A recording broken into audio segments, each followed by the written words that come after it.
Ya sudah, ini masih pakai dari outline buku yang sama ya. Kalau saudara itu apa? Ini kan buku Untangling Emotions. Ini chapter yang kelima ya. Judulnya itu adalah You Relate to Others When You Feel With Them. Khususnya ya, kita itu relasi dengan orang lain waktu kita merasa bersama dengan mereka. Istilah merasa bersama itu ini ya, kita bisa pakai istilah sympathy gitu. Bisa pakai istilah compassion, ya, merasa bersama. Sudah kita akan ini ya, lebih connected dengan orang lain gitu. Waktu kita itu bisa share apa yang ada di dalam hati kita ya, kepada orang lain. Lalu terus kemudian ya kita punya kepercayaan ya bahwa mereka itu interest dengan apa yang kita share. Jadi sharing itu bukan cuma sekedar apa ya, ini kebutuhan untuk apa ini istilahnya, berkomunikasi belaka gitu. Tapi ini adalah satu sharing yang kita percaya bisa dilakukan secara deeply dan juga secara meaningful ya. Maksudnya kita berharap dari sharing itu kita bukan cuma didengarkan, tapi juga kita bisa dimengerti, ya bisa ada simpati itu tadi ya, compassion tadi dalam kesulitan itu dalam kebahagiaan, dan akhirnya kita juga bisa membagi betul-betul di dalam pengertian membagi ya, yaitu either itu duka cita atau sukacita dan mereka bisa ada resonans gitu bersamanya. Nah itu berarti kita betul-betul ada connection dengan yang lain ya. Nggak ada connection, ya bisa saja saya tetap bisa seperti kayak seolah-olah ada sharing, seolah-olah ada semacam komunikasi. Tapi sebetulnya nggak ada ini ya, nggak ada resonansi emosi sama sekali gitu. Yang lebih parah adalah kalau emosinya tanggapannya itu selalu sebaliknya. Jadi kalau saudara senang, emosi yang sana iri gitu ya, benci, sedih gitu. Kalau saudara susah, emosi yang sana malah senang gitu ya. Itu namanya nyukurin gitu. Itu bukan saja nggak ada relasi, kita ngomongnya itu namanya ada relasi benci berarti gitu. Lebih parah daripada nggak ada relasi kali ya. Ini bukan relasi ignore tapi relasi benci even gitu. So tapi kalau kita melihat di dalam konsep Alkitab kan jelas ya. Maksudnya kita membaca di dalam ayat yang terkenal ya, ini salah satu ayat yang penting ya untuk bagian kita hari ini. 1 Korintus 12 ayat yang ke-26. Karena itu jika satu anggota menderita, semua anggota turut menderita. Jika satu anggota dihormati, semua anggota turut bersukacita. Ya nggak bisa lebih simpel dan lebih pas daripada gambaran yang sangat apa ini ya, condensed, crystallized ya, dengan kekuatan editorial yang sangat baik. Maksudnya simpelnya dikatakan oleh Paulus ya. Persekutuan itu apa gitu? Relasi itu apa? Connection itu apa sih sebetulnya itu? Yaitu waktu yang satu menderita, yang lain bisa ikut menderita. Waktu satu itu dihormati, yang lain juga bisa ikut bersukacita. Jadi saudara melihat di sini ya, ada organic relation seperti yang terjadi pada tubuh kita. Tubuh kita kalau satu itu menderita, ya itu memberi dampak kepada seluruh tubuh gitu ya. Kita nggak bisa melokalisasi penderitaan itu kan ya, dengan mengatakan yang sakit kan cuma gigi gitu. Toh tangan saya kan nggak sedang kejepit misalnya gitu ya, kan nggak bisa ya. Yang sakit gigi ya sudah, kita menderita seluruh tubuh gitu dalam hal ini ya. Maksudnya itu ada kesatuan tidak terpisahkan gitu. Tapi juga di dalam hal ini ya di sini pakai istilah dihormati, sukacita, kesenangan, kebahagiaan. Itu juga ada organic relation ya. Lawan katanya ya jelas, lawan katanya waktu nggak ada compassion tadi dalam kesulitan, di dalam penderitaan ya. Nggak ada yang bisa mengerti, itu saudara merasa tersendiri. Waktu saudara susah, kayaknya orang lain nggak ada yang ikut susah bersama dengan saudara. Atau waktu saudara bahagia juga, atau orang lain yang bahagia, ya kita juga nggak bisa ikut bahagia. Atau kalau saudara yang bahagia, orang lain juga kayaknya somehow nggak tahu apa-apa dengan kebahagiaan kita. Kita mungkin malah takut di dalam membagi kebahagiaan kita. Ntar kalau kita membagi kebahagiaan kita dipikir sombong lagi gitu kan ya, karena takut kalau membuat orang lain iri hati, malah ntar jadi insecure lagi orang lain. Ya berarti itu nggak ada persekutuan gitu. nggak ada koneksi ya, nggak ada relasi satu dengan yang lain. Karena kita lebih banyak dipenuhi oleh ketakutan, kekhawatiran daripada trust, daripada kepercayaan. Nah, waktu bicara trust, seperti kita sudah sering kali mengatakan, trust tentu bukan selalu mulus ya. Kadang kita share, tapi ternyata waktu setelah kita share, kita nggak mendapatkan resonans itu, kita nggak mendapatkan perasaan yang sama. Waktu kita susah, ternyata mungkin ditertawakan, atau orang lain nggak peka bahwa ini betul-betul sedang susah gitu ya, malah dianggap seperti kayak gini aja kok lu susah gitu, misalnya gitu ya. Jadi akhirnya itu bisa mempengaruhi kita, lain kali kita agak reluctant waktu kita mau cerita. Kenapa? Karena kita merasa orang lain kok nggak segera langsung beresonans dengan saya. Gini ya, persoalan bisa terjadi pada banyak pihak tentunya gitu. Bisa tentu terjadi pada persoalan orang lain yang memang let's say kurang bisa bersimpati dengan saudara gitu. Kalau orang dunia bilang ini orang nggak ada IQ-nya gitu ya, nggak ada IQ. Tapi untuk orang Kristen tentu saja kita bicara lebih daripada IQ ya. IQ itu ya nggak usah Alkitab lah kalau kita bicara IQ. Tapi di dalam kekristenan itu kita bicara kaitannya bukan cuma sekedar IQ yang tinggi, tapi karena kita disatukan di dalam Kristus, satu tubuh yang sama, yang satu itu. Sehingga seharusnya ya bisa menderita bersama atau bersukacita bersama. Tapi yang kita mau katakan sekali lagi ya, waktu orang sharing itu ya itu perlu latihan gitu. Yang namanya relasi ya, yang namanya compassion, simpati itu nggak bisa diharapkan langsung terjadi gitu ya. Itu semua perlu latihan. Gitu. Orang perlu latihan untuk mendengar sehingga bisa bersimpati. Orang juga perlu latihan untuk sharing sehingga dia bisa mendapatkan simpati juga dalam hal ini ya. So itu sesuatu yang perlu ada penaburannya. Kita nggak realistis kalau kita langsung berharap orang itu langsung mengerti, langsung bisa bersimpati dan seterusnya gitu. Karena segala sesuatu itu perlu dibangun. Nah, tadi saya mengatakan ini ya bisa banyak pihak gitu, bisa saja pihak yang mendengarkan yang keliru gitu ya. Orang lagi susah kok malah dianggap sepi, malah ditertawakan misalnya gitu ya, atau dianggap ini mah biasa-biasa aja kayak gini kok mesti di sharingkan kok ada keluhan gitu ya. Persoalan kecil kayak gini aja juga cerita gitu, misalnya gitu ya. Bisa saja itu kekeliruan terjadi pada orang yang mendengarkan, tapi juga gini kita sendiri ya. Waktu kita sharing ya, kita sendiri kan juga adalah orang yang berdosa. Kita sendiri juga nggak sempurna. Jadi kita nggak bisa menjadikan emosi kita itu sebagai patokan emosi yang benar dan kudus kan ya. Sehingga waktu terjadi relativisasi emosi melalui orang lain ya, yang untuk kita mungkin seperti kayak menyakitkan, kok dia nggak betul-betul mengerti ya. Saya menangis, kok dia nggak menangis bersama dengan saya, misalnya gitu ya. Ya tergantung ini bisa juga kita menangisnya secara keliru, menangis cengeng misalnya gitu. Nah, kalau kita menangisnya cengeng, apa orang lain mesti ikut menangis kita secara cengeng juga gitu ya. Ini kan membawa kepada kecengengan rame-rame, nggak ada poinnya juga kan ya akhirnya. Poin yang saya mau katakan adalah waktu kita mengekspresikan emosi kita ya, itu juga nggak selalu tepat ya, kita tahu gitu. Bisa saja kita mengekspresikan emosi secara karnal gitu misalnya.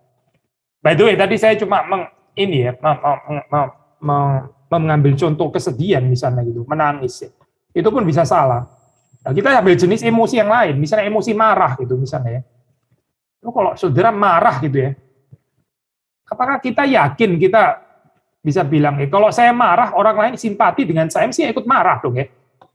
Karena saya marah maka dia harus ikut marah. Kalau dia nggak ikut marah bersama dengan saya bisa marah ini dengan dia gitu ya. Kita mesti pikir lagi ya, ini marah kita itu patut mendapat resonans kayak sebetulnya gitu.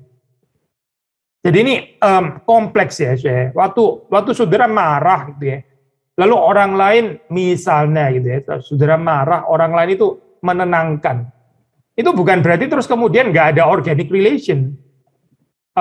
Karena kalau kita memikirkan tentang emosi ini ya, termasuk juga pasti di dalamnya pengudusan emosi itu yang Tuhan juga pakai melalui komunitas untuk saling dibentuk gitu.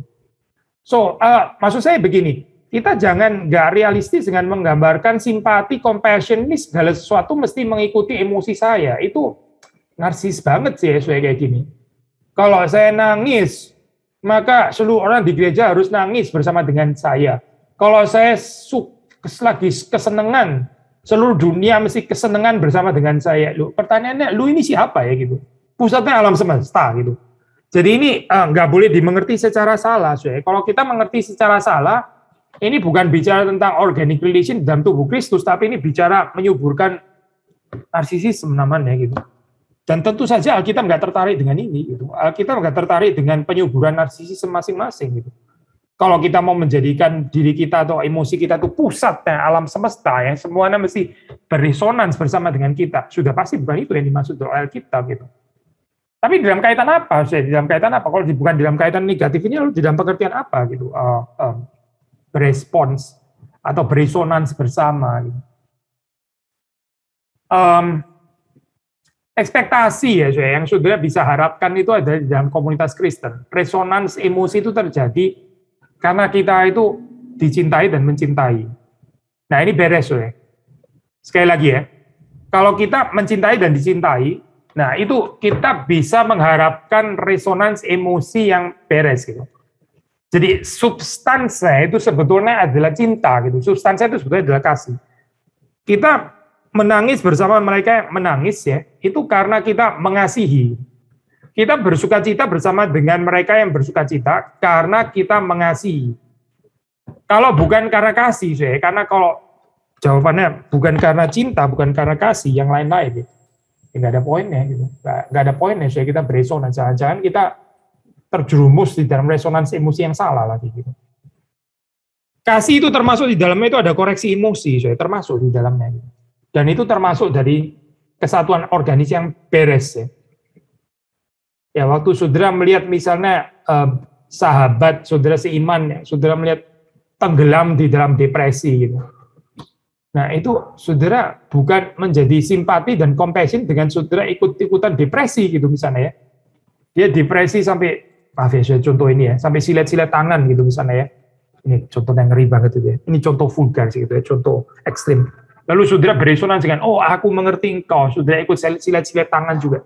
Wah kacau ini sudah seperti ini gitu. Ini bukan resonans yang kita maksudnya bukan itu ya. Menderita bersama itu bukan itu maksudnya gitu. Karena itu sesuatu yang keliru kan ya, ekspresi emosi yang keliru. Gitu. Nah, bagaimana menghadapi hal seperti itu?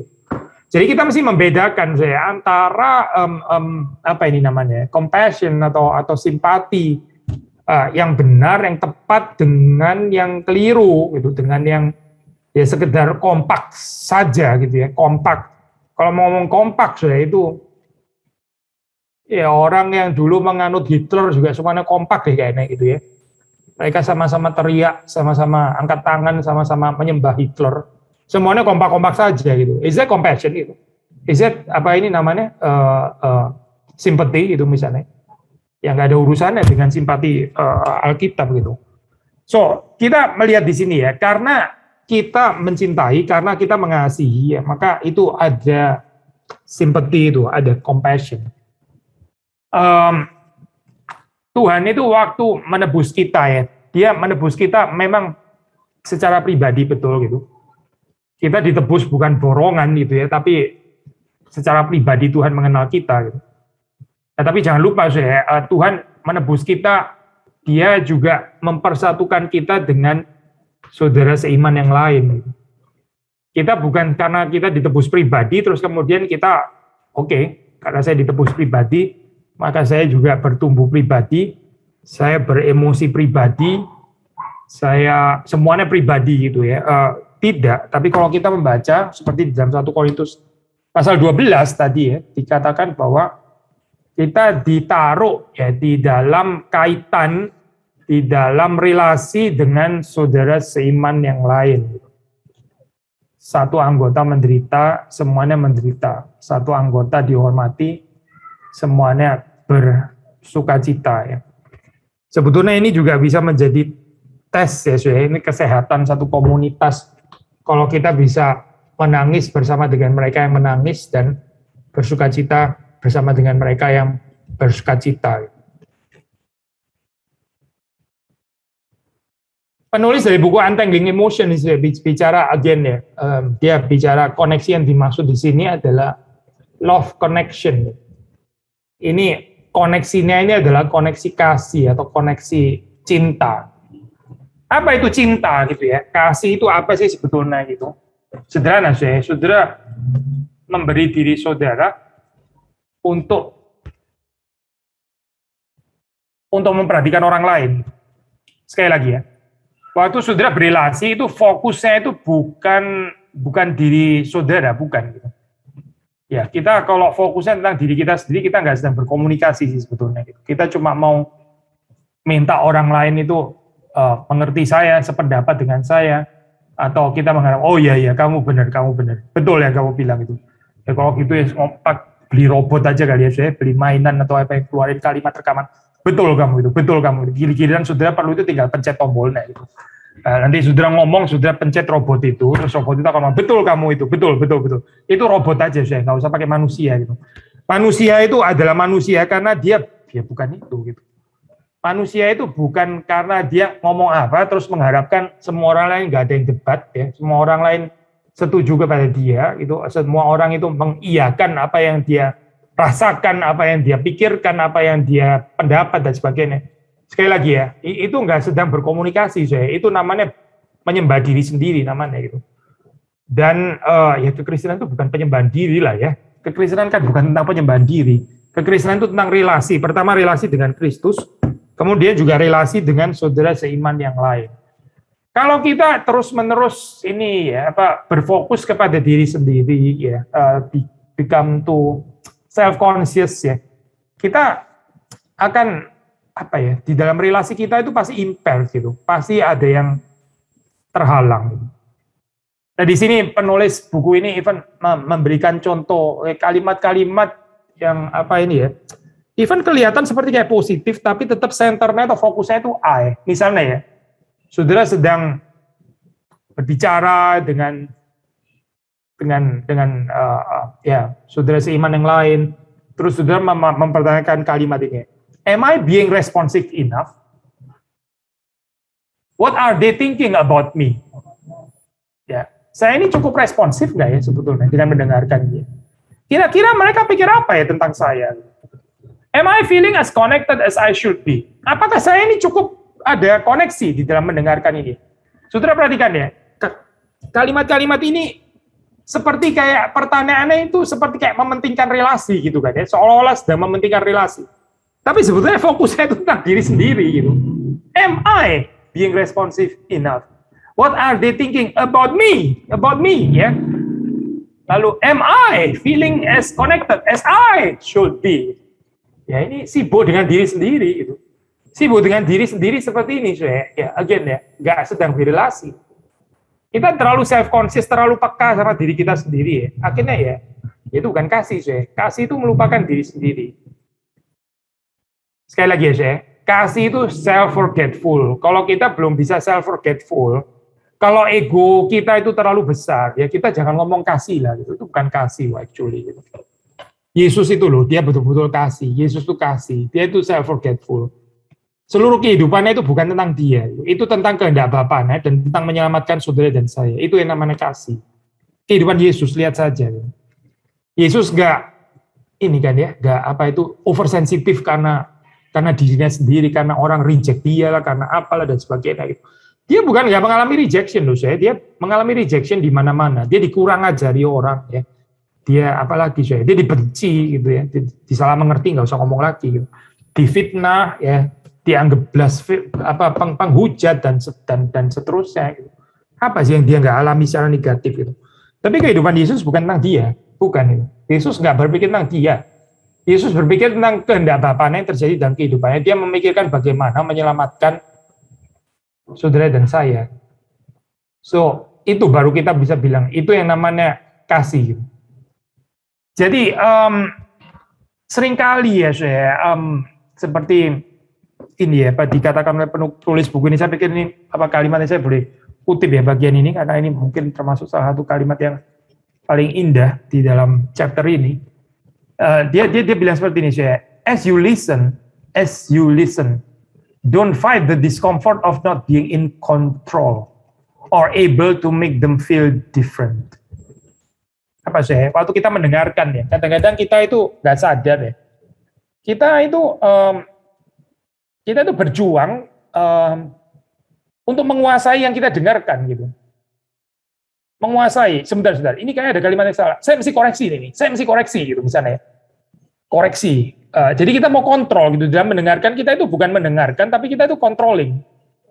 Controlling supaya orang lain bisa dikontrol oleh kita, tapi kita sendiri nggak tertarik sebetulnya mendengarkan apa yang orang lain itu mau katakan. Ya, kita sudah mau kontrol duluan gitu.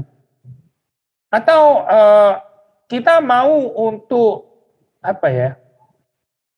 Membuat mereka itu cepat-cepat berubah gitu. Make them feel different. Jadi kita belum betul-betul menyelami kesulitan yang kita dengarkan, tapi kita sudah berusaha untuk kayaknya emosi lu keliru deh, ya better keluar dari sana gitu. Hopefully sudah nggak bingung dengan kalimat tadi ya. Tadi kan saya juga ada share kalimat itu. Tadi katanya emosi bisa dikoreksi juga. Betul, saya emosi kadang perlu dikoreksi gitu. Tapi ini kita bicara tentang diri kita lah di sini ya. Bukan bicara emosinya orang yang kita dengarkan memang kadang boleh dikoreksi, betul.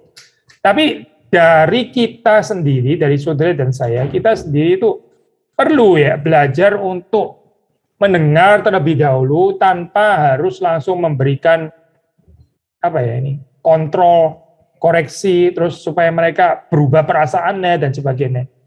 Ya, simply kita nggak listening ya di dalam hal ini ya. Itu banyak komunikasi gagal karena kita nggak betul-betul listening kok ini perasaannya orang lain gitu. Kita masing-masing berteriak supaya perasaan kita yang dimengerti oleh yang lain. Saya nggak tahu saudara ada pengalaman seperti ini nggak ya? Waktu bicara gitu ya. Ya biasanya kalau waktu konflik ini yang paling susah kan seperti itu ya. Saudara kepingin dia mengerti perasaanmu, tapi orang itu juga kepingin dia dimengerti perasaannya. Yang nggak sedang berkomunikasi berarti. Itu nggak sedang berkomunikasi. Itu sedang ya berjuang untuk supaya orang lain ikut saya punya perasaan. Masalahnya orang lain juga berpikir seperti itu gitu ya. Dia juga berjuang supaya saudara ikut perasaannya dia. So bagaimana ini hidupnya di dalam hal ini ya? Makanya saya hidup di dalam komunitas Kristen itu bukan tanpa penyangkalan diri, gitu. Bukan tanpa self denial. Kalau kita nggak mau deny ourselves ya sudah nggak ada relasi, nggak ada komunikasi. Yang ada adalah teriak-teriakan lebih kencang gitu ya. Teriak-teriakan lebih kencang ya.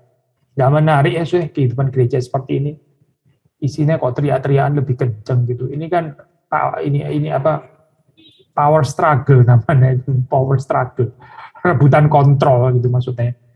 Rebutan siapa yang lebih powerful di sini. Siapa yang lebih perlu didengarkan gitu. Siapa yang harus lebih taat.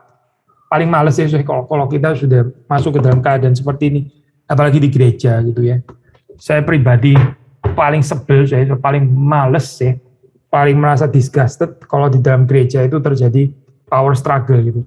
Tapi power struggle, saudara jangan pikir cuma urusan ini ya, gila jabatan, posisi dan itu power struggle yang kelihatan banget gitu ya. Power struggle bisa terjadi as simple di dalam pengertian emosi yang mesti didengarkan oleh orang lain. Buat saya itu juga power struggle. Sekali lagi ya, saya mungkin bukan berkenaan dengan rebutan jabatan, posisi. Nah, sampai ke situ lah katakanlah. Tapi power struggle dalam pengertian apa ya? Mau mengontrol perasaan orang lain gitu, supaya sesuai dengan perasaan saya. Ya itu ya power struggle, sama lah gitu ya. Power di dalam pengertian apa? Ya menundukkan emosi orang lain kepada emosi saya. Gitu. Ya kalau emosi saya benar gitu, sesuai dengan emosinya Tuhan. Nah kalau tidak, kalau itu bukan yang sinkron dengan emosinya Tuhan, lalu terus kemudian apa yang akan terjadi di sana? Nah ini immature relationship ya saya, immature, nggak bertumbuh. Kalau kita bertumbuh, bertumbuh itu diwarnai, ditandai dengan saudara bisa mendengar orang lain, meskipun katakan ada kalimat-kalimat sebetulnya itu perlu koreksi gitu ya. Tapi saudara nggak langsung koreksi, saudara bisa menahan diri dari koreksi. Saudara membiarkan dia dulu berbicara, mungkin koreksinya 1 minggu lagi. Itu sulit sekali, betul-betul sulit sekali. Menahan diri dari itu benar-benar sangat perlu penyangkalan diri dan itu perlu anugerah Tuhan. Kita maunya kalau bisa koreksi pada hari ini juga gitu ya. Secepatnya kita beresin hari ini, mumpung saya ketemu dia. kita beresin hari ini, toh itu memang sesuatu yang salah, perlu dikoreksi. Akhirnya kita nggak menunggu waktu Tuhan, kita memaksakan ya kontrol kita pada hari itu juga. Dan yang terjadi adalah bukan pertumbuhan orang lain, tapi kita menciptakan kepahitan sebetulnya. Kepahitan di dalam diri orang lain. Karena apa? Ya karena kita nggak sabar, karena kita mau kontrol. Maka perhatikan ya, saya waktu kita berhubungan relate dengan orang lain secara emosional itu apa artinya? Ya, contoh klasik ya, saya itu orang besuk visit orang yang sedang ditinggal oleh orang yang dicintai. Ya. Mungkin salah satu penghiburan yang bisa sangat menolong adalah ya simply datang ke sana lalu terus kemudian berduka cita bersama. Saudara kan nggak harus datang terus langsung khotbah gitu misalnya ya. Langsung kasih tahu ya ini kita tahu ini hanya perpisahan sementara ya. Jangan berduka cita gitu ya. Toh kita tahu dia sudah di dalam Tuhan, nggak ada perlu gitu. Akhirnya makin khotbah, makin nasihat, makin annoyed gitu ya. Yang dengar makin annoyed gitu. Ada hal-hal yang kita membutuhkan pendekatannya, saya approach saya itu ya simply emotional gitu. Bukan khotbah dan pengajaran, tapi pendampingan emosional. Nggak banyak bicara ya. Di dalam hal ini saya kalau sudah membaca di dalam Alkitab ya, itu teman-temannya Ayub ya. At least di dalam di dalam bagian-bagian pertama itu betul-betul menunjukkan ini ya, kualitas sahabat yang betul-betul luar biasa loh. Kita seringkali membaca kitab Ayub kan, membaca teman-temannya Ayub salah dan sebagainya. Memang sih ada salahnya mereka ya. Dan Alkitab indeed mencatat mereka ada salahnya memang. Ya, nggak salah lah mengatakan mereka salah gitu. Tapi kalau sudah melihat bagian depannya ya, itu mereka datang duduk diam terus kemudian meratap bersama dengan Ayub. Berapa lama saya? Bukan 7 menit saya, bukan. Berhari-hari. Berhari-hari saya. Kita 7 menit, mereka berhari-hari. Gak kebayang ya saya, punya penguasaan diri seperti itu. Dan itu pun ya, mereka mulai bicara kapan saya? Bukan karena mereka setelah 7 hari terus nggak tahan, akhirnya terus mereka ngomong khotbah juga setelah 7 hari. Kalau saudara baca ya, itu mereka bicara setelah Ayub bicara. Setelah Ayub bicara, terus akhirnya mereka nggak tahan. Ya, mereka bicara juga. Karena menurut mereka ini Ayub bicaranya salah, ini perlu dikoreksi. Akhirnya nggak tahan juga. Akhirnya mereka khotbah juga di situ ya. Oke lah, itu bagian yang ini ya, kelemahannya gitu. Tapi kalau saudara melihat di dalam bagian depannya, itu bisa menahan diri ya, nggak berbicara dan meratap bersama-sama, berduka bersama-sama dengan Ayub di sana gitu. Berhari-hari seperti itu ya. Wah itu betul-betul adalah ini loh siapa sahabat yang jarang ya seperti itu. Good, kita nggak sedang khotbah kitab Ayub sesuai, kita khotbah tentang ini kan ya tentang perenungan bagian how to relate emotionally. Tapi yang kita mau katakan adalah di dalam saat-saat tertentu, dalam momen-momen tertentu itu memang indeed kita nggak perlu banyak bicara gitu. Yang perlu itu hadir dengan compassionate, hadir dengan simpati ya, itu bisa lebih menolong daripada pendekatan selalu mengkhotbahi, memberikan nasihat dan seterusnya gitu. Ya, I think kita khususnya orang reform saya terus terang saja gitu ya, kita mesti menahan diri dari banyak mengkhotbahi orang lain gitu. Karena kalau kita nggak sadar ya, kita seperti kayak enjoy ya di dalam memberikan nasihat-nasihat gitu. Somehow kayaknya being reform kayak somehow identik dengan preaching gitu ya. Nggak tahu lah. Being reform seperti kayak identik dengan counseling gitu ya, dengan giving advice atau apa gitu. Kalau nggak itu kayaknya nggak reform gitu. Masa orang reform kok nggak bisa menasehati, misalnya gitu ya. Tapi orang reform juga harusnya, karena reform ya dia emosinya harusnya kan juga reform ya. Emosi reform itu apa sih? Emosi yang bisa compassionate dan simpati itu emosi reform gitu. Emosi yang direform oleh Tuhan gitu ya, yang di restore oleh Tuhan gitu ya, yang bisa mengerti perasaan orang lain and therefore terus kemudian bisa ya membuka relasi yang sesungguhnya. Kita dengan ini ya, dengan sahabat pasti ada certain ekspektasi yang lebih ya daripada yang bukan sahabat gitu misalnya. Kita waktu kita ini ya, melihat apa itu sahabat kita menderita gitu misalnya. Di satu sisi kita menderita bersama dengan dia, di sisi yang lain ya, kita juga mau supaya dia itu keluar daripada penderitaannya, keluar daripada kelemahannya, keluar daripada kekurangannya gitu. Jadi ini sifatnya paradoks ya. Itu tadi yang tadi saya sudah katakan di bagian depan itu ya. Simpati compassionate itu bukan cuma sekedar kita mengerti dia, tapi juga bagaimana melalui pendampingan itu kita membawa dia mengerti kehendak Tuhan. Sekali lagi ya, yang disebut simpati itu bukan cuma kita mengerti kesulitannya dia, mengerti apa ini namanya perasaannya dia, kesulitannya, ya. Tapi bagaimana juga membawa orang ini untuk mengerti kehendak Tuhan. Termasuk kalau di dalam ekspresi daripada emosinya itu ada hal yang dia ini perlu koreksi, perlu belajar. C.S. Lewis ya misalnya ya, itu ya dia mengatakan ini ya, pemikiran seperti ini. Waktu kita mencintai, yang disebut cinta itu tentu bisa forgive, mengampuni ya, infirmities, kekurangan, weaknesses dan kebersalahan dan sebagainya gitu ya. Kita bisa forgive itu dan bukan cuma bisa, haruslah, itu harusnya kita bisa gitu ya. Namun ya at the same time love itu juga nggak bisa berhenti untuk menghendaki infirmities itu disingkirkan gitu. Sekali lagi ya saya, kalau kita betul-betul mencintai termasuk kita bisa mengampuni ya kesalahan, kelemahan orang lain, tapi ya namanya cinta ya. Itu juga ada ekspektasi supaya infirmities ini boleh disingkirkan gitu, boleh di remove, boleh boleh disingkirkan gitu. Precisely karena kita mencintai ya. Waktu kita kurang mencintai ya, perhaps kita bisa nggak terlalu peduli ya dengan kelemahan yang ada pada orang tersebut gitu, karena kita nggak terlalu mencintai. Jadi kita seperti kayak bisa lebih ada toleransi, tapi itu bentuk toleransi yang keliru gitu. Toleransi nggak tentu merupakan ekspresi dari cinta, saya. Justru toleransi bisa merupakan ekspresi daripada lack of love sebenarnya gitu. Di dalam hal ini ya. Nah, hopefully sudah bisa mengerti dinamika ini ya. Ini tadi kita bahas secara dialektis ya, saya. Hopefully sudah nggak bingung sih. Ini kanan kiri, kanan kiri, kanan kiri.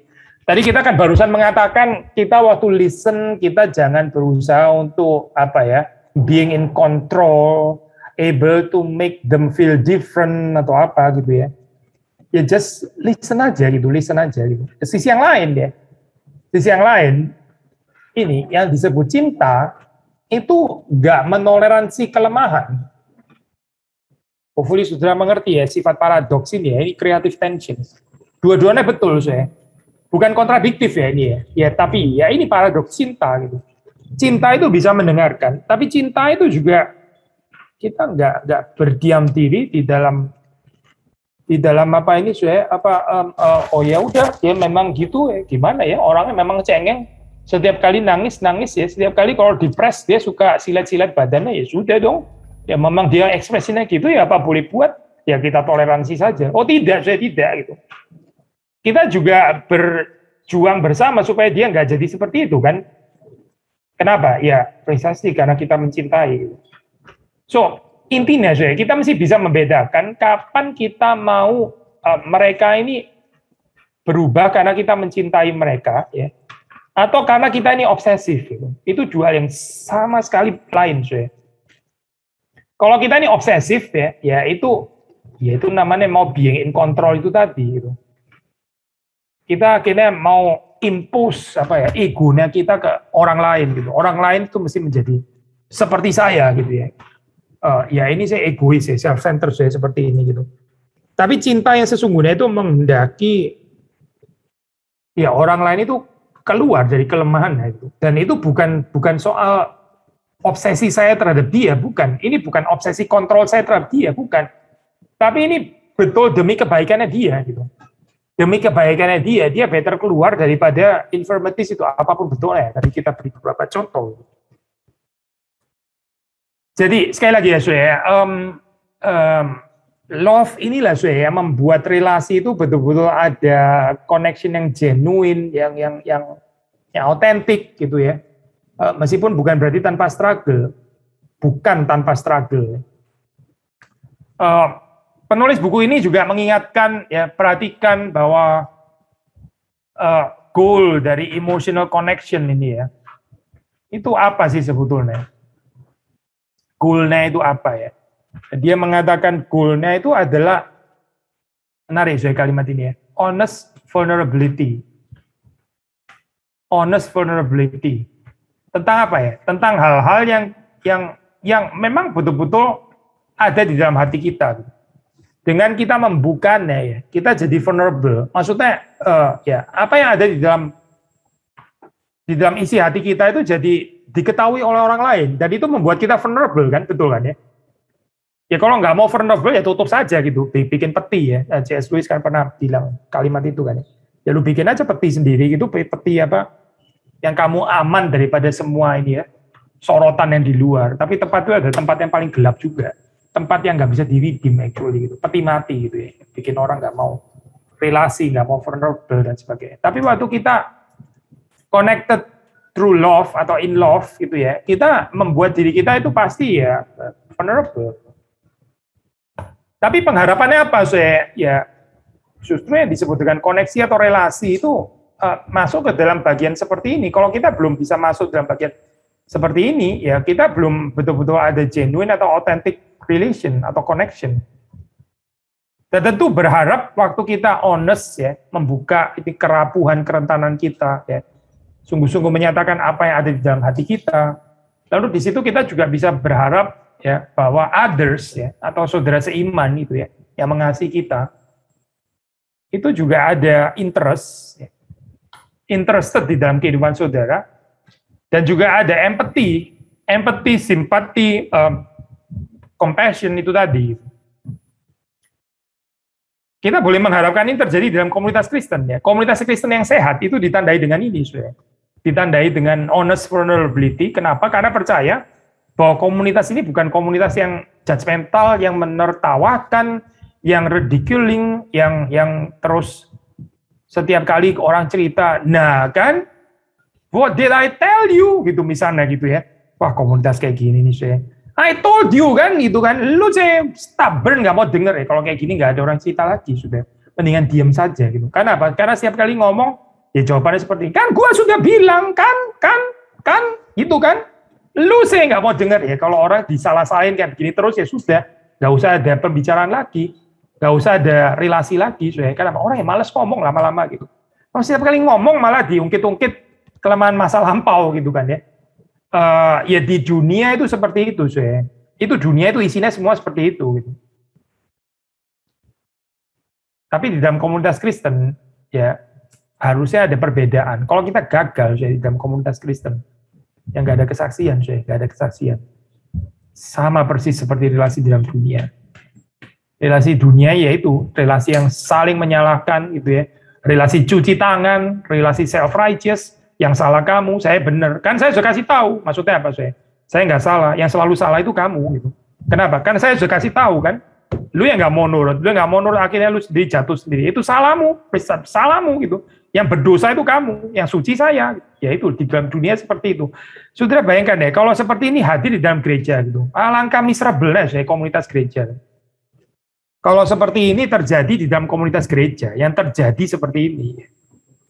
Alangkah miserable-nya ini komunitas gereja. Nggak layak disebut komunitas Kristen.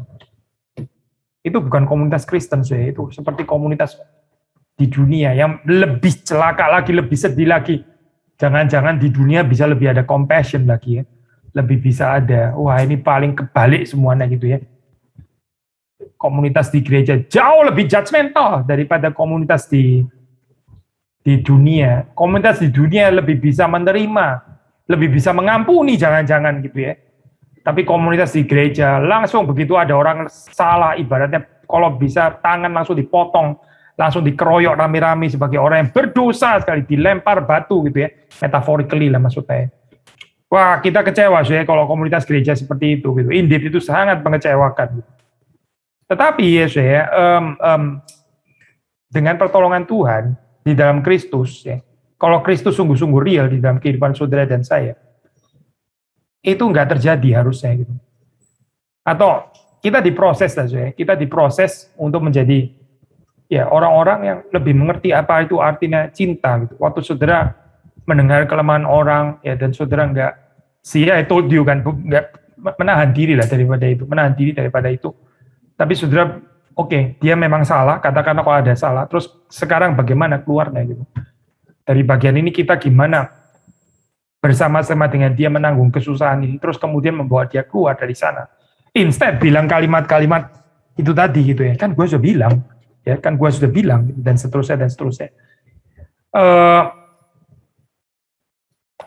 Di dalam ini ya, saya di dalam komunitas yang sehat, orang itu bisa sharing experience, pengalaman yang ada di dalam kehidupan kita, yang di dalam hati kita, itu secara genuine, nggak usah dipakai kosmetik gitu, nggak usah diembel-embeli dengan aksesori gitu ya, diperindah supaya kedengaran lebih reform gitu misalnya, supaya kedengaran lebih injili atau supaya kedengaran lebih rohani atau apa. Nggak genuine deh sharingnya seperti itu. Gitu.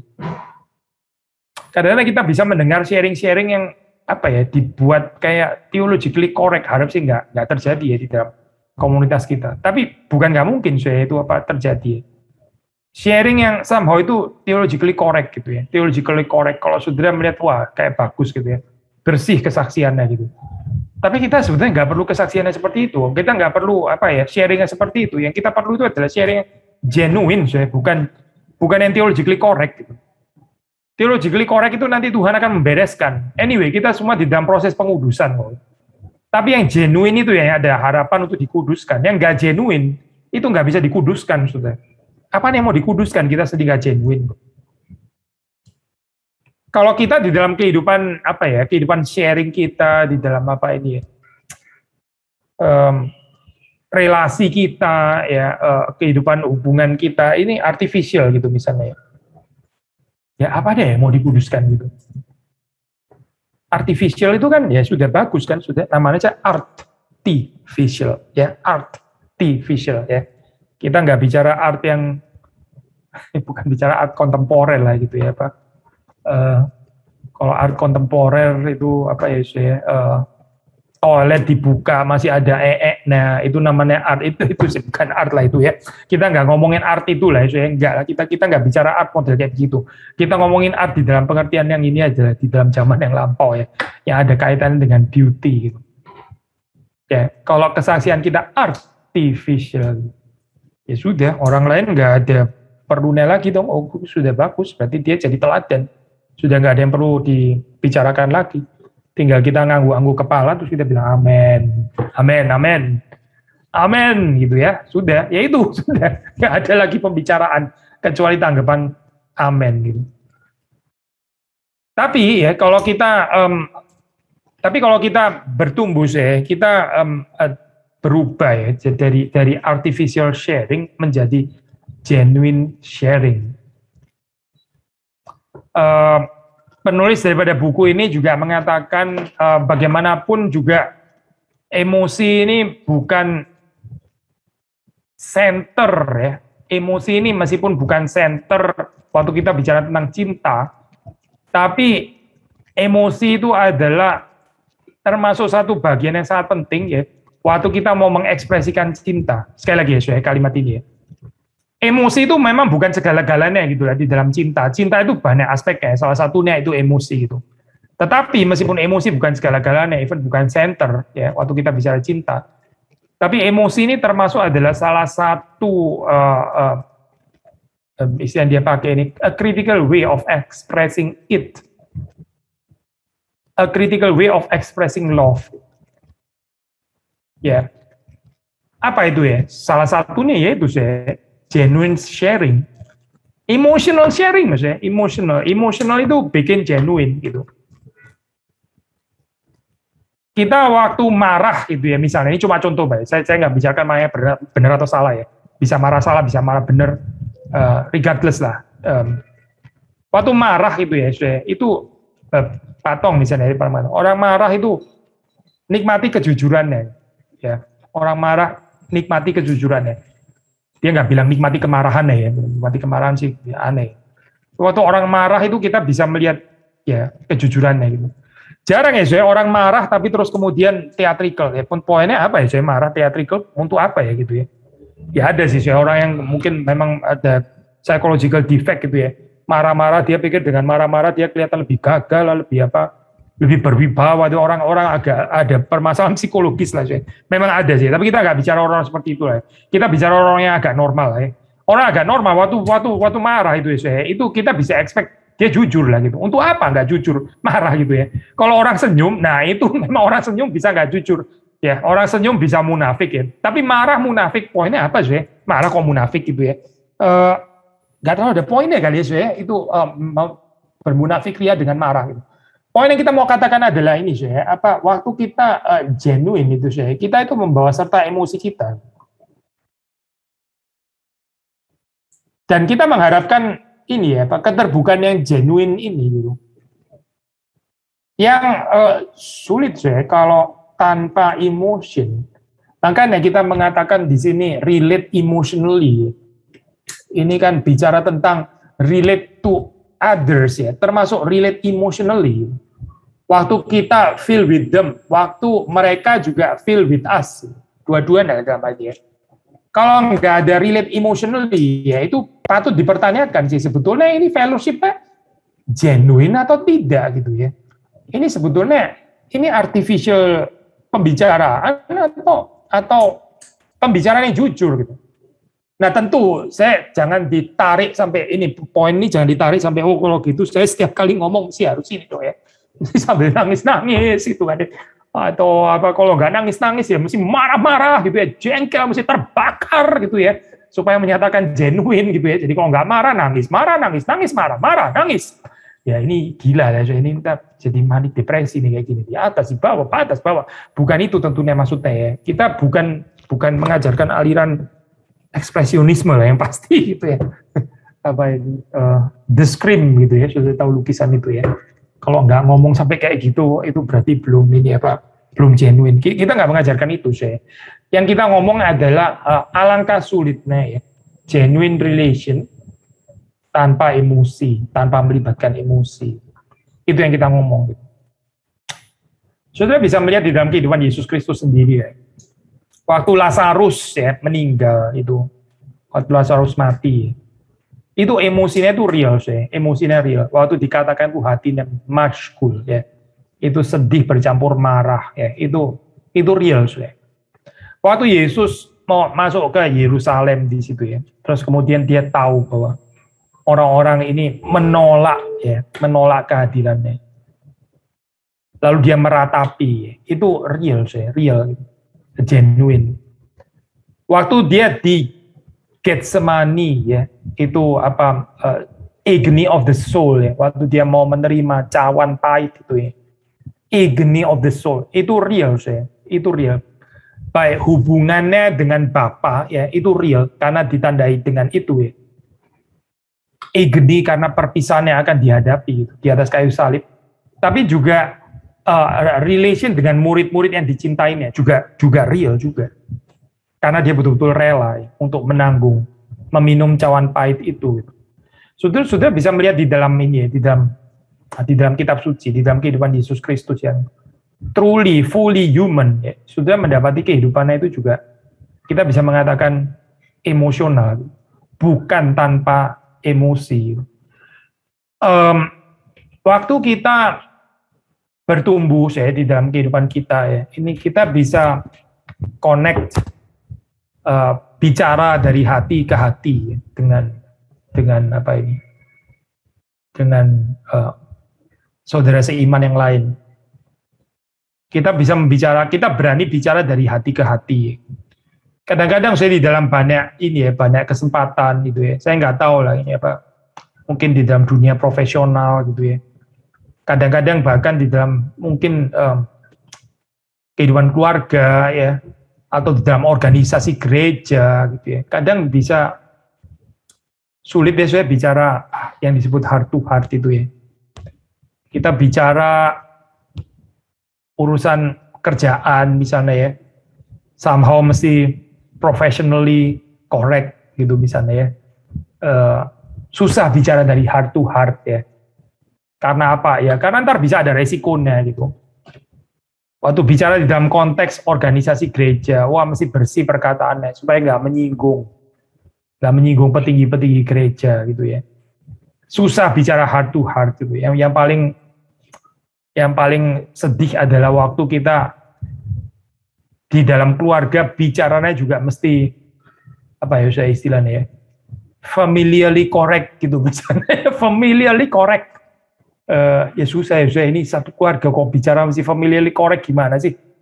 Familiarly correct gitu ya, ecclesiologically correct ya, apalagi saya professionally correct gitu kan ya, apa bisa macam-macam lah, saya nggak bisa bicara heart to heart gitu ya.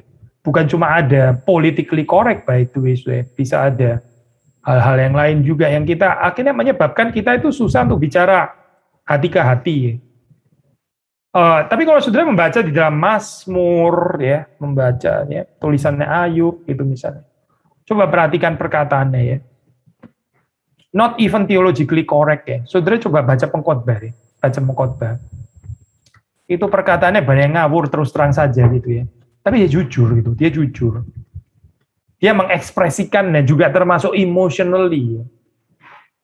Despair-nya itu misalnya ya. Itu dikatakan secara genuine gitu.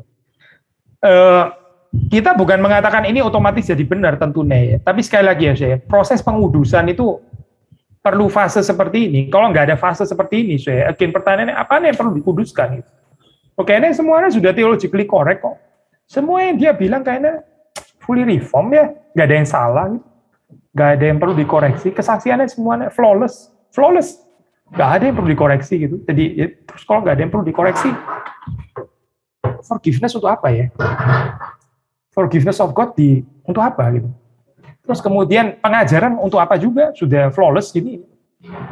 Kesaksiannya, sharingnya flawless, semuanya flawless gitu ya. Nasihatnya flawless gitu, semuanya flawless gitu ya. Lalu apa gitu? Sulit ya bicara tentang ini kan ya, tentang apa pengudusan even di sini gitu. Tuhan ya, waktu dia mempertumbuhkan kita ya, dia mau supaya kita ini juga bertumbuh ya di dalam kita belajar untuk sharing ya ada di dalam kehidupan kita itu kepada yang lain. Gitu. Kenapa saya? Ya karena Tuhan sendiri itu sharing isi hatinya kepada saudara dan saya. Sekali lagi ya saudara, dasarnya ini sebetulnya adalah diri Tuhan sendiri. Tuhan itu sharing rencananya kepada saudara dan saya. Tuhan itu sharing isi hatinya kepada saudara dan saya. Kenapa kita mesti sharing isi hati kita kepada yang lain? Jawabannya sederhana. Karena Tuhan pun melakukan itu gitu kepada saudara dan saya. Dan ini harusnya membuat kita itu kagum ya. Karena kita ini nggak layak sebetulnya dengar sharingnya Tuhan. Nggak seharusnya kita ini bukan orang yang tepat lah ya. Bukan partner yang tepat kalau Tuhan mau sharing itu ya. Nggak harusnya dengan kita lah ya. Kita orang berdosa.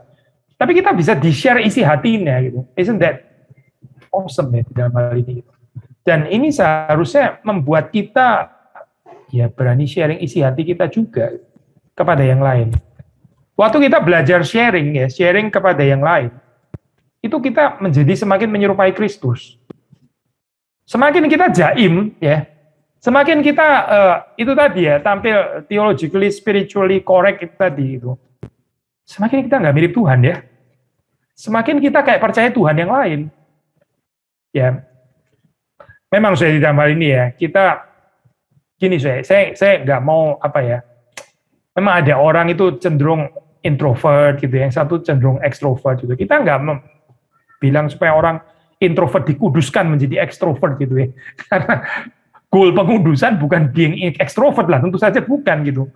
Tapi gini saya panggilan untuk sharing itu saya itu universal gitu. Kita nggak bisa mengatakan oh ya itu sih kalau untuk orang ekstrovert memang mereka nggak pernah ada kesulitan ya untuk itu. Tapi saya ini masalah introvert, saya ini orang yang tertutup. Jadi tertutup ya Tuhan masih mengerti. Jadi perintah itu kayaknya nggak berlaku deh untuk saya gitu ya. Karena apa? Karena saya orang introvert, jadi saya di-exempted, saya diperkecualikan daripada ini ya, perintah keterbukaan. Kita nggak percaya itu sih. Kita nggak percaya gitu. Ini melampaui kategori mau introvert, extrovert atau apa pervert yang lain lah ya. Bahwa setiap orang itu belajar untuk ada genuine sharing, itu nggak peduli dia temperamennya apa gitu. Jangan bikin excuse karena kita introvert atau mungkin yang lain karena extrovert atau apa gitu ya. Karena itu sharingnya selalu marah-marah misalnya gitu ya. Jangan bikin excuse itu. Nggak ada excuse itu. Kita semua itu diundang untuk bagaimana menjadi semakin menyerupai Kristus. Dan Kristus itu share isi hatinya kepada jemaatnya. Dia bukan menahan sendiri. Dia share ya. Dia mengutus murid-muridnya, dia mempercayakan kepada murid-muridnya. Nah, hopefully saudara, ini hal yang sama juga terjadi dalam kehidupan saudara dan saya. Waktu kita bisa relate emotionally. Yesus itu menangis bersama dengan kita. Dia bersukacita bersama dengan kita. Maka saudara juga dipanggil untuk menangis bersama dengan anggota tubuh Kristus yang lain dan juga bersukacita bersama dengan anggota-anggota yang lain. Kiranya Tuhan memberkati kita semua. Bagaimana sebaiknya harus bersikap dengan ekspektasi kita yang tak terpenuhi. Orang lain tidak mendengarkan kita, perasaan kita seperti yang kita lakukan dengan mereka. Ya sudah, kita juga bisa menegur ya kalau perlu gitu. Maksudnya demi kebaikan dia, bukan karena kita ini terganggu kok. Saya nggak pernah didengarkan gitu, tapi demi pertumbuhannya dia juga gitu. Orang yang misalnya bicara ya, setiap kali bicara dia minta orang lain mendengarkan, tapi waktu kita bicara dia nggak tertarik mendengarkan. Nah ini kan nggak tepat ya orang seperti itu gitu. Saudara boleh tegur gitu. Dia perlu bertumbuh juga. Maksudnya ya nggak perlu sungkan untuk menegur gitu demi kebaikannya. Biar dia belajar untuk mendengarkan orang lain. Karena ya nggak fair ya saya kalau orang hanya mau didengarkan tapi terus dia sendiri egois dan self-centered nggak bisa mendengarkan orang lain gitu. Jadi dia sudah bersikeras dengan perasaannya sendiri, dengan pandangannya sendiri, dengan pendapatnya. Dan ya itu bukan komunikasi, bukan relasi. Dan ya kasihan ya sebetulnya orang yang nggak sedang berkomunikasi dan nggak sedang berrelasi itu hidupnya makin tersendiri sebenarnya. Makin dia didengarkan, makin dia nggak mendengarkan, makin dia tersendiri. Makin nggak ada relasi sebetulnya. Dia bersendirian dengan dirinya sendiri. Kan kasihan ya orang seperti itu. So kita mesti mengeluarkan dia dari sana. Salahkah jika kita mau jumlah anggota komunitas lebih sedikit supaya bisa lebih terbuka pada saat sharing? Di sisi lain, merasa salah karena membatasi orang lain punya komunitas. Bahwa ini bicara kayak cell group gitu kali mungkin ya. Small group ya, namanya small group ya, itu small gitu ya. Namanya small group kalau isinya 70 orang ya itu bukan small group gitu namanya, itu fatty group namanya gitu ya. Small group itu small, betul. Meskipun secara jumlah oke lah, ini nggak ada angka mutlak gitu ya. Tapi nggak tahu berapa, saudara kepikir berapa gitu. Small group 8 ya sampai berapa? I don't know, 14 gitu misalnya ya. Kalau 37 ya kayaknya kebanyakan sih memang gitu ya. Itu ya memang kebanyakan gitu. Cuma begini loh saya, itu itu kalau terjadi secara natural kan ya, waktu menjadi tambah gede kan harusnya itu bisa pecah gitu. Kalau kita bilang itu cell group di sana ya. Ini kan bisa divide harusnya gitu. Kalau mau makin gede terus kemudian divide gitu ya.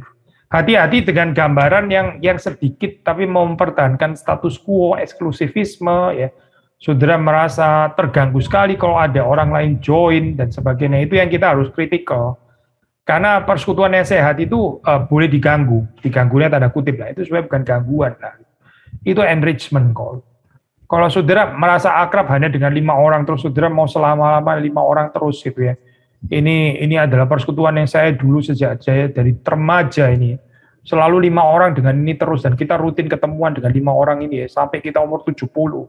Selalu 5 orang ini, terus bangga lagi gitu ya. Ini persekutuan setia gitu, sampai umur 70-80 tahun tetap dengan 5 orang. Itu persekutuan gagal total menurut saya. Bukan persekutuan setia, itu namanya persekutuan highly eksklusif gitu. nggak mirip persekutuan Kristen gitu. Karena kita tahu di dalam kehidupan persekutuan itu terjadi dinamika, gitu. Termasuk pertumbuhan ya jumlah ada orang masuk keluar dan sebagainya itu kan wajar ya terjadi dalam kekristenan gitu. Kalau gambarannya harus statis seperti ini ya ini sel ini terus gitu ya tadi ya. Mulai dari umur 12 sudah bersekutu dengan ini, sampai umur 80 selalu dengan orang ini terus gitu. Dan setiap tahun kita selalu bareng berlima foto di tempat yang sama untuk melihat perkembangan penuaan dan sebagainya. Terus apa sih ini persekutuan aneh itu? Bukan persekutuan Kristen gitu. Nah, kalau persekutuan Kristen ya kita percaya orang lain boleh masuk ya rileks saja gitu. Kalau sudah kegedean ya dibelah saja gitu. Jadiin 2 grup atau gimana, itu yang sehat kan, yang organik itu sebetulnya terjadi ya seperti itu. Kenapa orang Gary rata-rata ya secara general itu lebih terkesan kurang menunjukkan emosi, lebih emotionally reserved dibanding emotionally expressive? Apakah ada pengaruh dari teologi tertentu atau church culture yang mempengaruhi hal tersebut? Iya, bisa macam-macam sih jawabannya, dan mungkin bukan cuma di Gary lah, bisa di banyak tempat yang lain. Ini problem lumayan common sih. Kalau saudara dididik di dalam model kekristenan stoik gitu ya, seperti kayak tabu ya, ini tabu untuk mengekspresikan emosi di depan umum gitu misalnya. Laki gitu misalnya, terus nangis gitu ya, dan di depan umum, waduh tabu gitu. Ya itu bisa mempengaruhi saya benar gitu. Akhirnya kita berusaha tampilnya seperti kayak lebih emotionless, seperti lebih cool gitu, lebih matang, lebih mature dan sebagainya. Tapi itu semua nggak ada dasar Alkitabnya sih. Maksudnya kalau itu benar ya, Yesus berarti kurang matang dong waktu dia menangisi Yerusalem. Itu gimana sih itu kalimat kayak gitu? Kan nggak bisa dibenarkan ya pasti. Gitu. Tapi kita kadang-kadang bisa nggak aware, makanya kita perlu selalu kritikal ya dengan bentuk-bentuk spiritualitas yang cenderung stoik atau triumfalis yang nggak ada tempat untuk vulnerability dan sebagainya, itu bisa suppress emotion. Not to mention ini ya pendekatan education yang melulu ke arah intelektual dan bukan memberikan ruang secara afektif gitu. So itu kadang perlu digarap lagi gitu. Again, ini jangan ditarik ke ekstrim. Oh, kalau gini setiap kali sharing saya mesti teriak-teriak lah. Kalau nggak sangat terbakar atau nangis-nangis sampai gebuk-gebuk meja lah atau apa itu yang highly ekspresif. Kita nggak mengajarkan ekspresionisme for sure gitu ya. Tapi being human itu termasuk ya being emotional gitu. Itu part of being human. Karena kita ada emosi kok memang. Bagaimana kita menentukan kapan harus menegur secara langsung atau menahan diri untuk case orang lain melakukan kesalahan, pertimbangan-pertimbangan apa yang perlu dipikirkan? Dan sepertinya bisa dikaitkan dengan pertanyaan selanjutnya, bagaimana cara meresponi orang yang self-righteous? Saya khawatir juga dengan menganggap orang lain self-righteous, nggak taunya saya sendiri yang self-righteous. Apa tandanya? Memang rumit ya, nggak selesai-selesai gitu ya. Pertanyaan kedua ini ya. Gini saya jangan terlalu self-conscious lah. Kalau saudara secara spontan melihat orang ini self-righteous, sudah nggak usah banding-banding dengan saudara. Gini deh. Saya mengafirmasi saudara dulu ya. Memang sih kita bisa, ya saudara bilang bisa ada benarnya. Kita melihat orang lain itu self-righteous ya. Saya mesti kasih tahu dia, karena dia terlalu self-righteous. Hati-hati dengan self-righteous. Tahu-tahunya kita sendiri yang self-righteous dengan nggak merasa self-righteous seperti dia gitu kan ya. Oke lah, itu concern legitimate lah gitu ya, valid. Tapi begini saya, kalau kita berrelasi di dalam kasih ya, itu is always not about us. Jadi kita nggak terlalu ada kesadaran akan diri sendiri. Waktu kita misalnya secara spontaneously melihat orang lain ini kok sombong ya, self-righteous, itu bukan terus kemudian kita membanding-bandingkan dengan saya. Orang ini sombong ya, maksudnya dalam kurung, kalau dibandingkan dengan saya, dia lebih sombong, padahal saya nggak sesombong dia. Kalau saya kelihatan lebih rendah hati daripada dia, ya itu sudah pasti. Dan karena itu dia terbukti sebagai orang yang sombong. Buktinya apa? Buktinya saya lebih rendah hati daripada dia yang sombong. Kayaknya terlalu rumit lah mikir kayak begini gitu ya. Saudara nggak akan bandingkan dengan diri sendiri, ya. Saudara pokoknya terganggu aja dengan kesombongannya dia gitu. Saudara intinya terganggu aja dengan self-righteousness-nya dia. Ya sudah gitu. Ini bukan about perbandingan dengan saudara, bukan. Ya kalau mau tegur ya tegur aja gitu. Tapi tadi pertanyaan pertama mengatakan kapan ya kita bisa tahu kita menegur? Saudara mesti lihat kesiapan saudara sendiri. Waktu saudara menegur itu saudara menegurnya secara karnal dengan jengkel atau saudara dipimpin Tuhan. Maksudnya gini saya, kalau kita hanya menegur dengan kekesalan kita ya, dengan kedagingan kita ya, itu nggak akan konstruktif, itu akan ya malah cenderung destruktif ya, melukai orang lain. Saudara mungkin poinnya benar, apa ini ya, perkataannya mungkin benar gitu ya, tapi saudara nggak dengan spirit yang dari Tuhan gitu, tapi dengan kedagingan kita. Gitu. Ya, saudara bisa bayangkan kan seperti ini gitu ya, saudara teriak-teriakin orang kenapa nggak saat teduh, misalnya gitu ya. Oke, saat teduh memang hal yang baik gitu ya. Tapi saudara jengkel banget gitu. Saudara ridiculing orang yang nggak saat teduh atau apa gitu. Misalnya cuma contoh ya. Akhirnya nggak berakibat baik kan, nggak berakibat konstruktif, nggak membawa orang itu mendapat kasih karunia. Tapi akhirnya saudara seperti kayak menanamkan apa ya, tusukan gitu pada orang lain.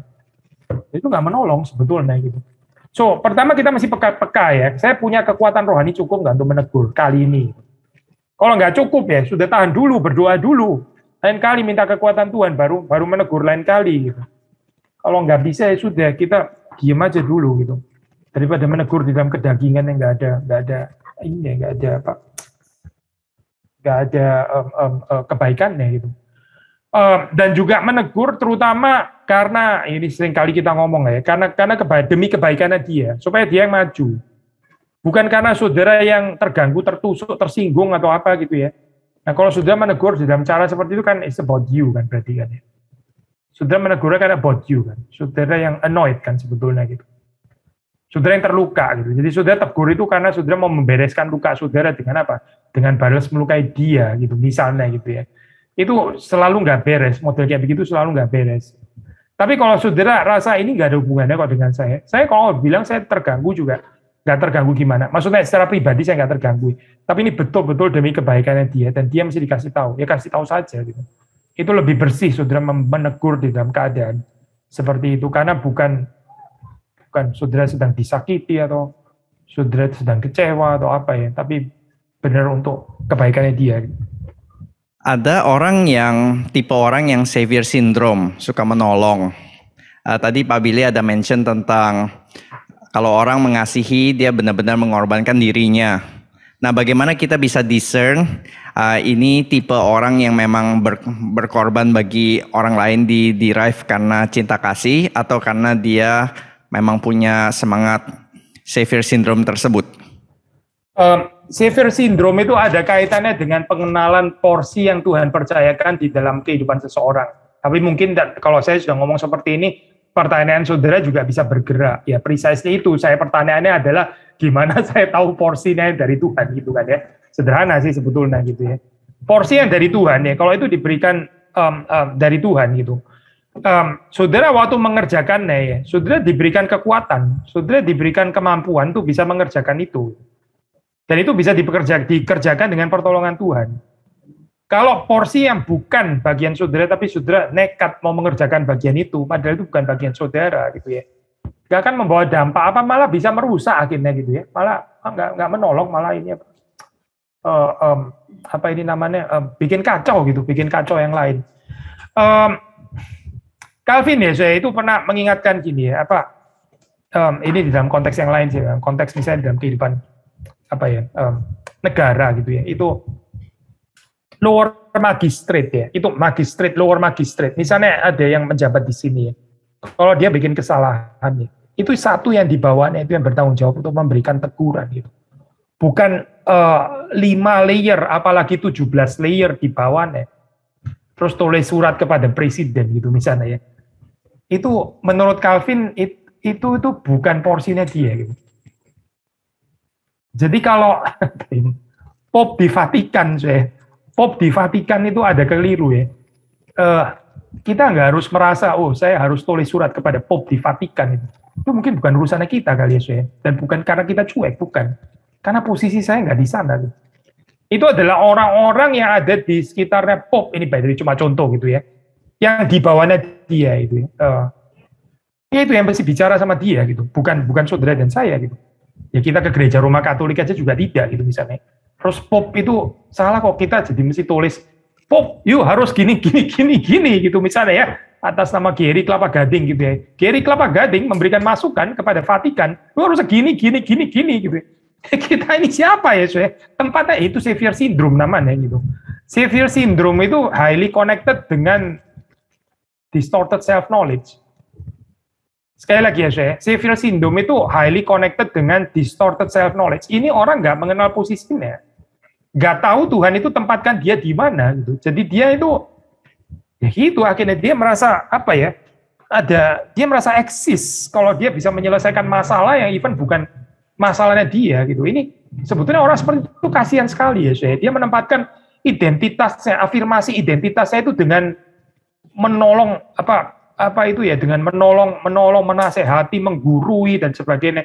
Dia merasa dengan lebih banyak menggurui dan mengoreksi, dia merasa dia makin eksis gitu ya. Ini orang kasihan sekali sih sebetulnya.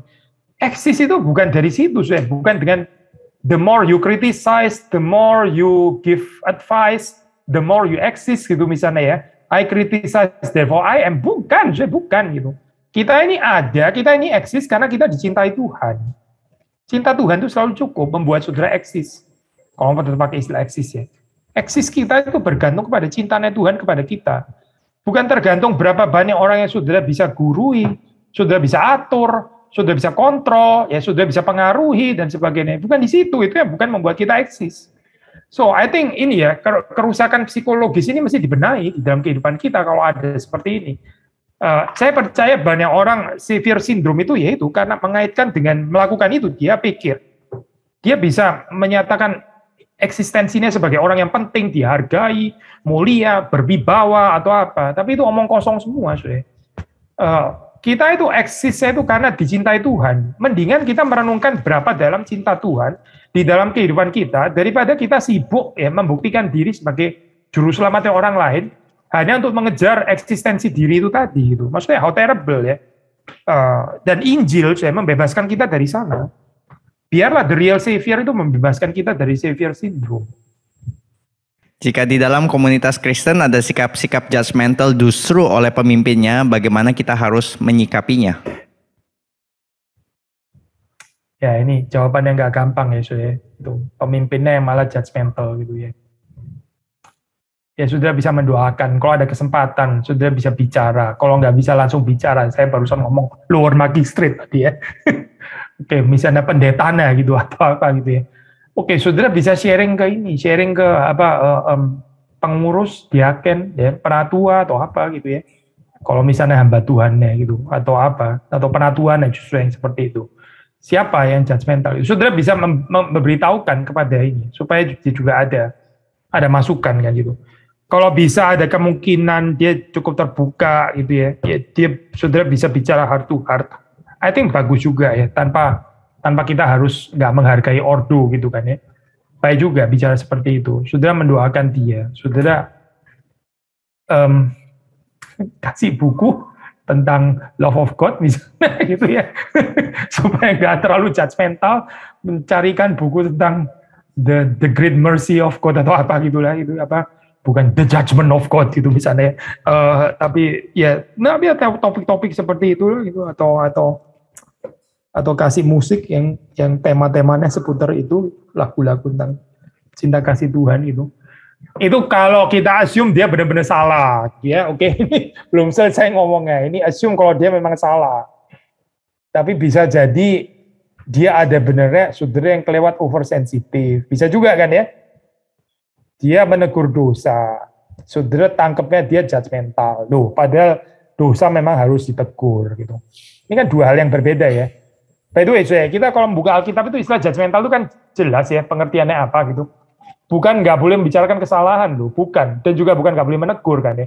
Judgmental itu kan bukan itu gitu. Waktu dikatakan jangan menghakimi, itu persoalannya apa sih? Bukan kita nggak boleh membicarakan benar salah, terus karena itu sudah menghakimi. Kan kita tahu bukan itu ya. Jangan menghakimi. Menghakimi yang dimaksud itu apa sih? Kalau sudah baca konteksnya itu jelas sekali. Yang disebut judgmental itu adalah dia mengkritik kesalahan orang lain, tapi dia ada kesalahan yang nggak kalah besar, nah, dan dia nggak sadar itu. Itu namanya judgmental gitu. Jadi dia melihat dasinya orang lain miring gitu ya. Tapi dia keluar cuma pakai celana dalam doang. Loh, ini orang gimana ya gitu ya? Dia benerin dasinya orang lain, dia sendiri nggak sadar, dia keluar cuma pakai celana dalam gitu misalnya. Ini namanya judgmental. Judgmental itu apa?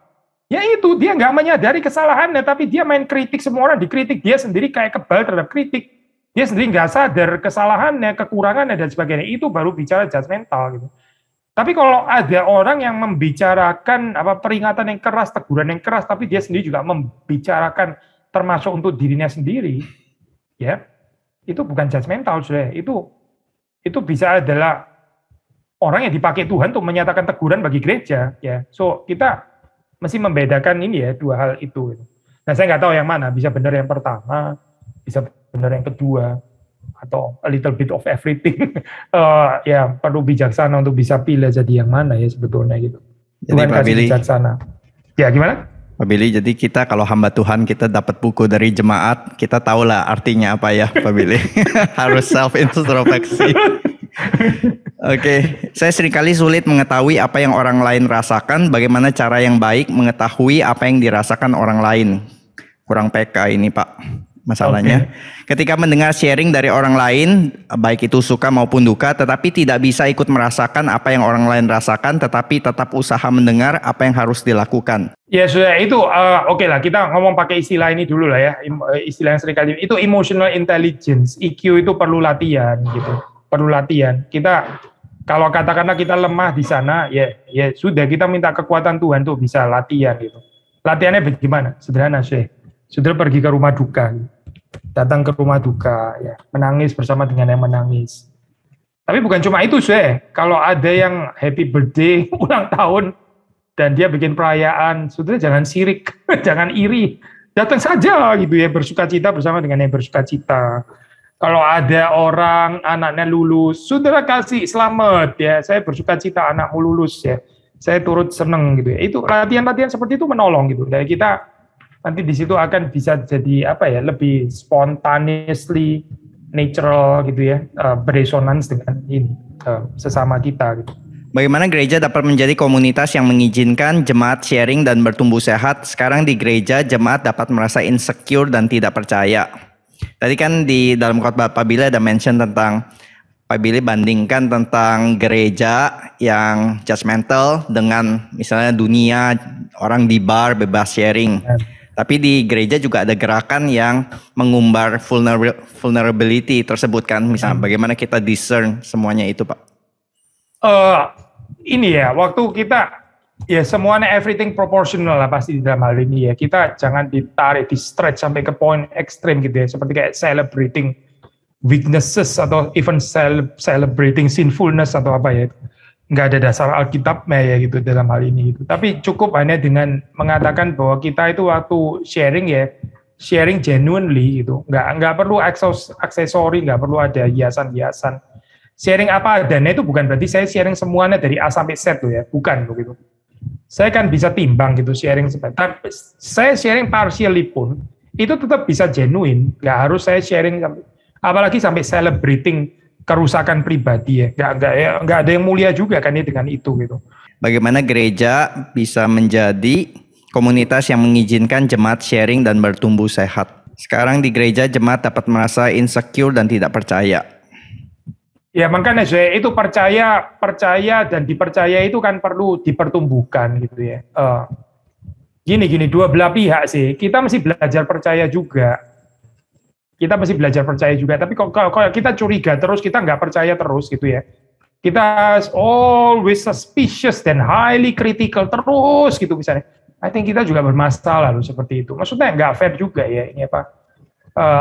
Berpikir seperti itu terus itu. Sisi yang lain ya gereja, jemaat dan sebagainya ya mari memberikan diri supaya bisa lebih dipercaya gitu. Misalnya sederhana gitu ya. Kalau saudara mendapat sharing dari saudara seiman yang lain, saudara tahu misalnya ini let's say cukup confidential.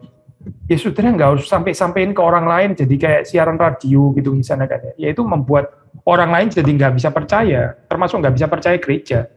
Karena gereja yang paling parah kalau hamba Tuhan itu ya seperti ini gitu, nggak bisa tutup mulut, nyebar kemana-mana, keluar di mimbar lagi misalnya dan sebagainya. Ini ya susah. Akhirnya jadi gereja sulit dipercaya gitu ya. Karena apa ya? Karena kita memang kayaknya nggak layak dipercaya juga. Gitu. Saya nggak bicara perfeksionisme lah di sini ya. Kita bicara sesuatu yang takarannya wajar-wajar saja. Kita juga mesti melatih diri supaya bisa dipercaya. Ya. Sisi yang lain, orang itu juga mesti belajar untuk mempercayai gitu ya. Jangan overly suspicious dan critical terus apalagi menghina gereja gitu ya. Ada orang itu sudah sinis sekali terhadap gereja gitu misalnya. Ya kalau kayak gini ya sudah sulit gitu. Ya bagaimana gitu. Ya dua belah pihak lah maksudnya. Mungkinkah pria dan wanita bisa share deep emotional connection tanpa getting romantically involved? Ya, ini pertanyaan yang baik sudah. Itu memang sih sudah kalau gini ya, apalagi ya itu kalau di dalam istilah psikologi kan pakai istilah transference gitu ya, transference.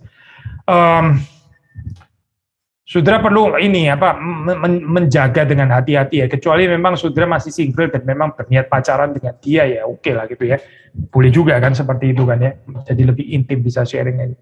Atau memang itu pacar saudara atau apa, tapi kalau itu pacarnya orang lain, apalagi istri suaminya orang lain, terus saudara sendiri juga sudah beristri dan bersuami, ini nggak cocok lah ngomong di sini, ini PA pemuda kok ya ini ya, ini bukan di PA wanita atau ini PA good. Saudara bisa membedakan lah ini sudah ada pasangan, nggak ada pasangan, saudara bisa taker sampai berapa jauh gitu.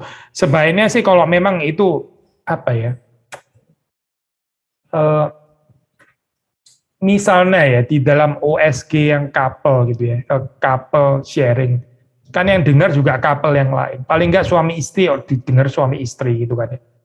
Tapi kalau perempuan sharing sendiri didengar satu laki-laki, atau satu laki-laki sharing sendiri didengar perempuan gitu misalnya. Ya hati-hati saya dengan transference itu, nggak gampang memang, betul nggak gampang. Makanya lebih baik kita kritikal lah terhadap diri sendiri gitu, karena kalau kita nggak hati-hati kita betul-betul bisa jatuh ya di dalam hal ini gitu. Terus kemudian terjadi hal yang nggak dikehendaki gitu. So lebih baik mengarahkan kepada yang ini ya, sesama jenis. Saya kadang-kadang juga begitu, even saya sebagai hamba Tuhan ya, saya kadang ada persoalannya ini ya, perempuan yang apalagi masih single gitu misalnya, masih single ya, kalau ada persoalan, ada permasalahan gitu ya, saya biasanya mengarahkan kepada vikaris yang perempuan gitu, lebih baik dia share dengan vikaris perempuan saja gitu, daripada dia share dengan saya gitu. Ya kalau suami istri preferable kalau bisa kita juga berdua ya. Kalau nggak mungkin cuma baru bisa istrinya dulu ya bisa aja seperti itu. Tapi hopefully lain kali kita juga bisa bicara dengan suaminya gitu misalnya ya.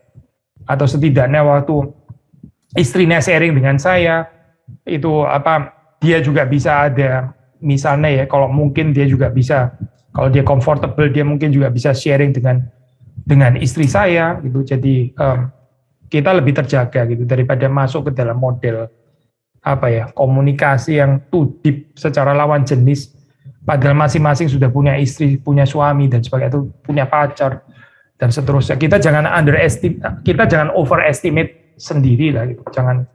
Jangan menganggap diri kita sendiri kuat gitu. Nanti kita jatuh lagi. Lebih baik kita berhati-hati di dalam hal ini. Ya, jadi pertanyaan saudara itu pertanyaan yang baik ya, ada bijaksana. Bapak bersyukur untuk setiap pertanyaan yang boleh dijawab. Kiranya itu boleh menjadi pergumulan kami bergumul di hadapan Engkau ya Tuhan. Dan kami rindu ya Tuhan apa yang sudah dibahas pada hari ini boleh menjadikan kami ya Tuhan jemaat-jemaat yang berani terbuka, berani untuk sharing, berani untuk connect secara emosional, dan berani untuk saling mengasihi satu sama lain, menjadikan gereja ini semakin serupa dengan gambaran anak-Mu, Yesus Kristus. Terima kasih ya Bapak, kiranya Tuhan juga memimpin untuk gereja-gereja yang lain. Tuhan juga memimpin pembahasan di minggu-minggu mendatang. Di dalam nama Tuhan Yesus kami berdoa dan bersyukur. Amin.